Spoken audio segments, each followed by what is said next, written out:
देव और दैत्य आपस में सौतेले भाई थे और निरंतर झगड़ते आ रहे थे। महर्षि कश्यप की पत्नी अदिति से देव और दिति से दैत्य जन्म लिए। दिति की गलत शिक्षाओं का नतीजा और अदिति के पुत्रों से अपने संतान को आगे बनाने की होड़ में दैत्य गलत दिशा में चले गए और देवताओं के कट्टर शत्रु बन गए। युगों तक लड़ते रहे, कभी दैत्य तो कभी देवताओं का पलड़ा भारी रहता था। दोनों देव और दानव तपस्या करते थे, दान पुण्य आदि श्रेष्ठ कर्म करते थे। कभी ब्रह्मा जी से तो कभी महादेव से वर प्राप्त करते थे और फिर एक ही काम एक दूसरे को नीचा दिखाना। निरंतर लड़ाई झगड़े से देवता दुखी हो गए। तब देवताओं ने ब्रह्मा जी से प्रार्थना की कि वो कुछ करें। ब्रह्मा जी ने देवताओं को सागर मंथन की बात कह और उससे अमृत प्राप्त होने की बात बतलाई, जिसे देवता पी ले तो वो दानवों के हाथ मृत्यु को प्राप्त नहीं होंगे। और साथ में ये भी कहा कि सागर मंथन आसान नहीं है, उसमें दानवों को भी शामिल करो और युक्ति पूर्वक अमृत को प्राप्त करो।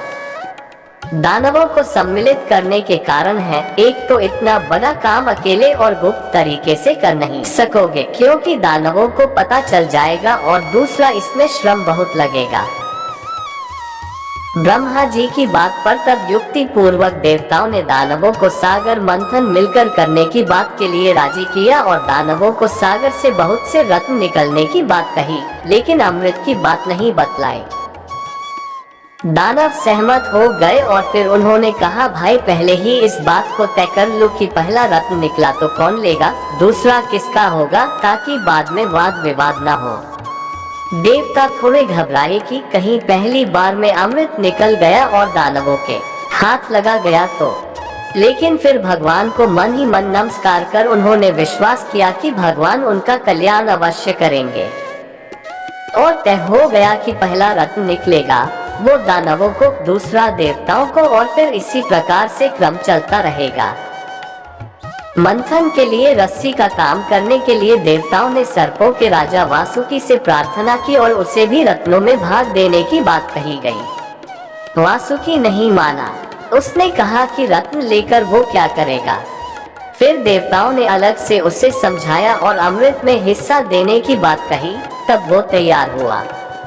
सुमेरु पर्वत से प्रार्थना की गई, उसको को मथनी बनने के लिए मनाया गया। सब तैयारी पूर्ण होने के बाद तय किए मापदंडों पर नियत दिन में सागर मंथन हुआ। लेकिन जैसे ही मंदराचल पर्वत को समुद्र में उतारा गया, वो अपने भार के बल से सीधा सागर की गहराइयों में डूब गया और अपना घमंड प्रदर्शित किया। तब असुरों में बानासुर इतना शक्तिशाली था कि उसने मंदराचल पर्वत को अकेले ही अपनी 1000 भुजाओं में उठा लिया और सागर से बाहर ले आया। इससे मंदराचल का अभिमान नष्ट हो गया। देव और दानवों के पराक्रम से खुश हो और ब्रह्मा जी की प्रार्थना पर भगवान श्री नारायण ने कच्छप अवतार लिया और पर्वत को अपनी पीठ पर रखा। सागर मंथन शुरू हुआ। सागर मंथन और देव दानवों का पराक्रम देखने स्वयं ब्रह्मा, विष्णु, महेश, सप्तऋषि आदि अपने अपने स्थान पर बैठ गए। सागर मंथन शुरू होने के बहुत दिनों के बाद सबसे पहले हलाहल विष निकला, जिसके जहर से देव, दानव और तीनों लोकों के प्राणी, वनस्पति आदि मूर्छित होने लगे। तब देवताओं ने भगवान से प्रार्थना की। श्री विष्णु ने कहा कि इससे रुद्र ही बचा सकते हैं। तब भगवान रुद्र ने वो जहर पी लिया, लेकिन गले से नीचे नहीं उतरने दिया। हलाहल विष से उनका कंठ नीला हो गया, जिसके बाद से ही वे देवाधिदेव महादेव कहलाए और गला नीला पड़ जाने के कारण नीलकंठ नाम से जाने और पूजे गए। पुनः मंथन शुरू हुआ। भगवान शंकर के मस्तक पर विष के प्रभाव से गर्मी होने लगी। तब मंथन के समय ही चंद्रमा ने अपने एक अंश से सागर में प्रवेश किया और साथ में शीतलता लिए हुए बाल रूप में प्रकट होकर महादेव की सेवा में उपस्थित हुआ। भगवान शिव उसके इस भक्ति भाव पर बहुत प्रसन्न हुए और उसे हमेशा के लिए अपने मस्तक पर बालचंद्र के रूप में शीतलता प्रदान करने के लिए सुशोभित कर दिया। फिर रत्न रूप में कामधेनु गाय निकली, जो दानवों के भाग की थी। इससे उन्होंने बिना गुण विचारे सोचा कि गाय का हम क्या करेंगे और उस गाय को सप्तऋषियों को दान में दे दिया। अब बारी थी देवताओं की, लेकिन रत्न में प्रकट हुई महालक्ष्मी। देवताओं और दानवों ने उनकी स्तुति की और सागर ने अपने एक अंश से प्रकट होकर महालक्ष्मी जी को भगवान विष्णु को कन्यादान किया और वो श्री विष्णु के वाम भाग में विराजमान हो गई। फिर ऐरावत हाथी देवताओं के भाग में आया। इसके बाद कौस्तुभ मणि और अन्य रत्न निकले। तब दानवों के भाग में उच्चैःश्रवा नामक घोड़ा आया जो वेद मंत्रों से भगवान की स्तुति करने लगा। इससे दानवों ने अभिमान पूर्वक देवताओं को दे दिया। वे बोले, रख लो, वेद बोलने वाला तुम्हारे ही काम आएगा, हमें इसकी जरूरत नहीं है। फिर मदिरा निकली जो दानवों के भाग की थी और वो उसे पाके और पी के बहुत प्रसन्न हो गए। दानव मदिरा पान से बहुत आनंदित हो गए थे और जब नशा थोड़ा कम हुआ तो पुनः मंथन शुरू किया। इसके बाद देवताओं की बारी थी और अमृत कलश के साथ भगवान के अंशावतार श्री धन्वंतरी अवतरित हुए। लेकिन दानवों को लगा शायद इसमें भी मदिरा हो, तो वो बलपूर्वक उस कलश को लेने की कोशिश करने लगे। बढ़ते झगड़े को निपटाने के लिए श्री नारायण ने पुनः समुद्र से ही मोहिनी रूप में अंशावतार लिया। सभी देव और दानवों ने मोहिनी को रत्न रूपी देवी जानकर प्रणाम किया। तब मोहिनी ने कहा कि आप लोग झगड़ा क्यों कर रहे हैं? और जब कारण जाना तो उसने कहा कि आप लोगों द्वारा ही तय नियमानुसार ये कलश तो वैसे देवताओं को मिलना चाहिए, लेकिन फिर भी यदि तुम चाहो तो मैं आप सभी में कलश के द्रव्य को बांटकर आपका विवाद समाप्त कर देती हूँ। देवता समझ गए कि भगवान है और उनकी सहायता के लिए आए हैं।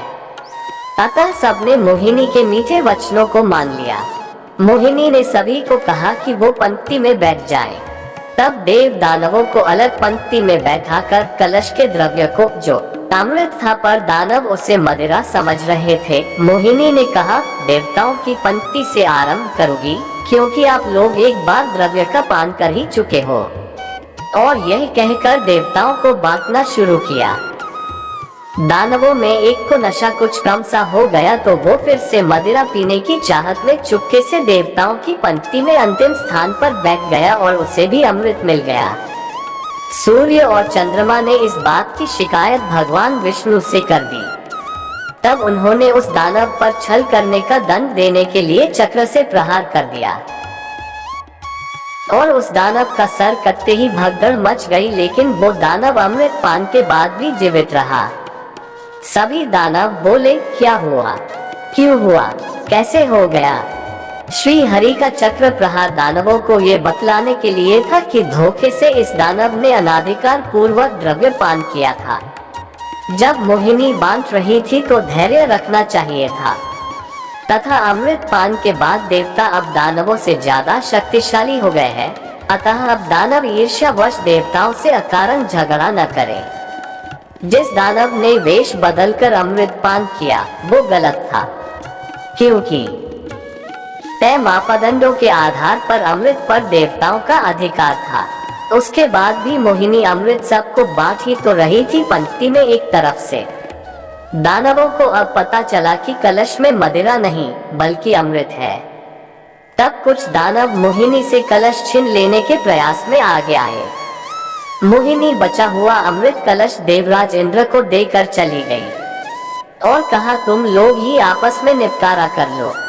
इधर उस दानव ने, जिसने अमृत पी लिया था, उसका सर राहु और धड़ केतु नाम से जीवित रहा और बाद में उसे छाया ग्रह के रूप में प्रतिष्ठित कर दिया गया। अमृत प्राप्ति के बाद वर्षों तक देवताओं का पलड़ा भारी रहा और वो दानवों पर भारी पड़ गए।